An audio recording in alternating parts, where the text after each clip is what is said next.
Hey guys, it's Brian with some more Bomber Beta. Today we're talking about if you should be a grade chaser or not, and we're starting right now. If you guys like climbing hard stuff, regardless of the grade, consider subscribing because that is all I talk about. So I'm not in my normal outdoor setting right now because the whole western part of the United States is on fire.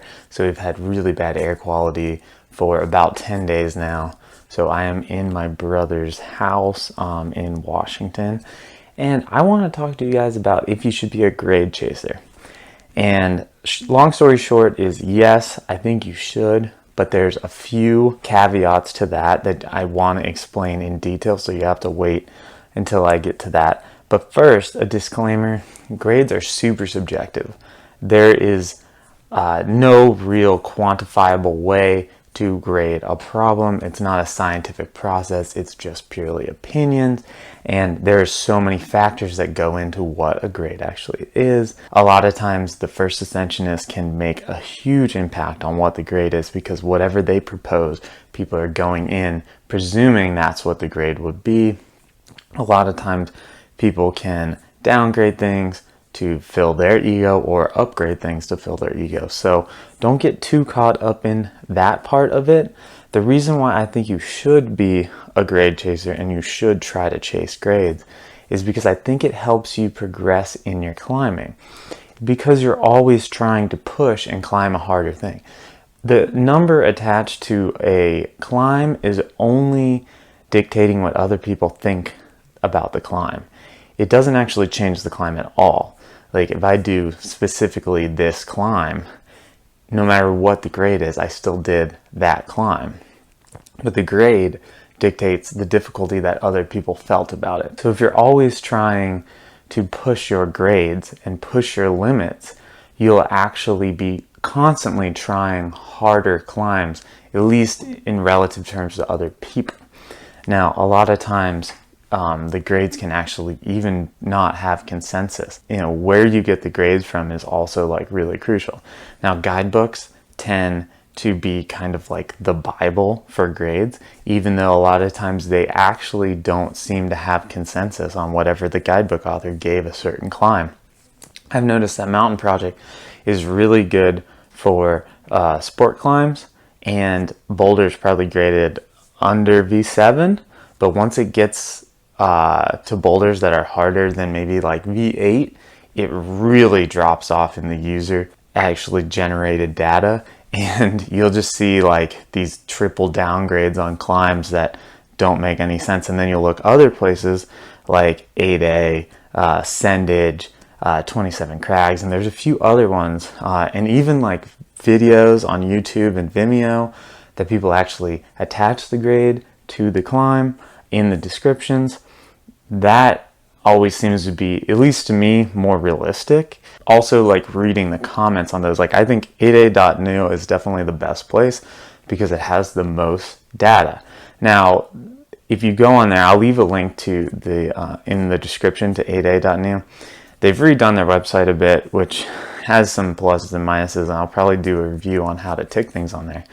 But if you look on there, you can see what people comment on a climb, and it can give you a general consensus of how difficult it is, even without the number attached to it.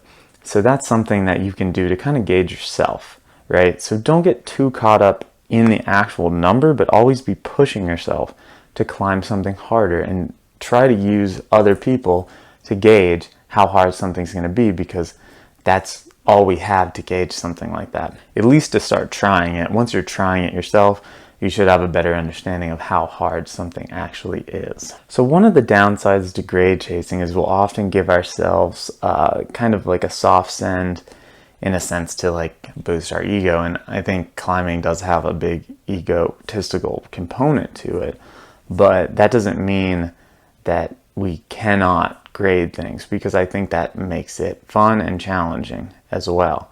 But since grades are so subjective, and especially when you get to some of the climbs that aren't done as much, there's not really consensus. You almost are, maybe there's some climbs that only have, 2 or 3 documented ascents on the internet. You're basically proposing a grade because maybe only one or two other people have ever proposed a grade for it. So that actually can, kind of be interesting, where there's really no consensus at that point. I would say for most boulders, like that average people like myself are climbing, I mean, I need to see at least 10 ascents before I'm like fairly confident in the grade. I mean, obviously for like the upper end, the really elite, you might only have one or two ascents because it's only possible for one or two people to do it.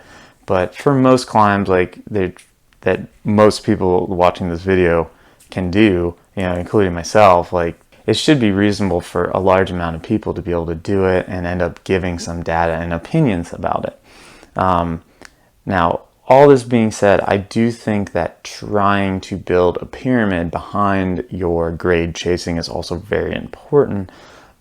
Not only just trying to climb the easiest of a grade for yourself, because I don't think that specifically is going to help you, but I will say that it definitely helps you push your limits and be comfortable climbing harder and harder things. One thing I will say with a lot of people that I've climbed with throughout the years is they would often not push the grades. They'd be trying to stay at the lower grades. I say lower grades, but the grades that they're comfortable with. And I was trying to push my grades, and I've had other partners that have tried to do that as well.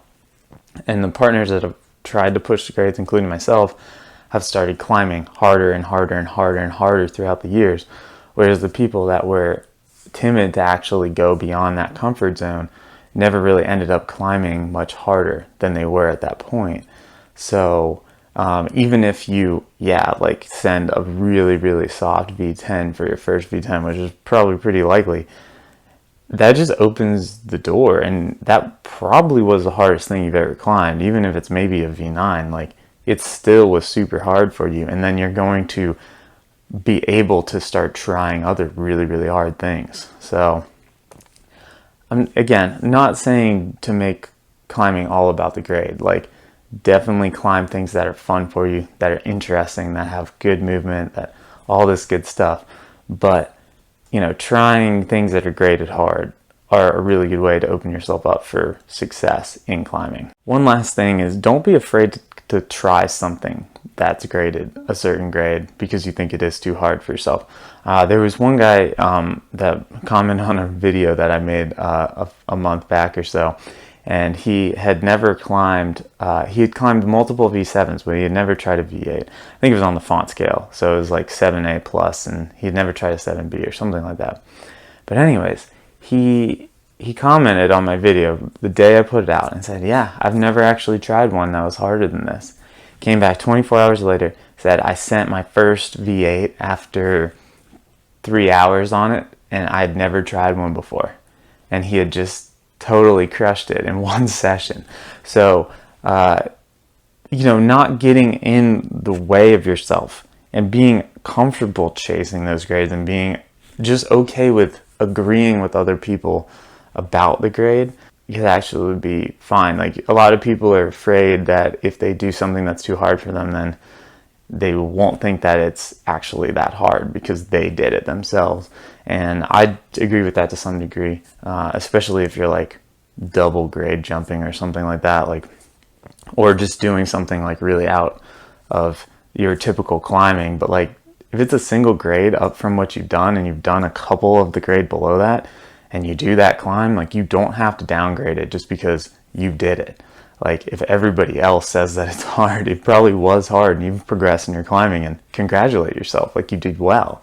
And you're ready to start pushing yourself again to try to send more harder climbs for yourself.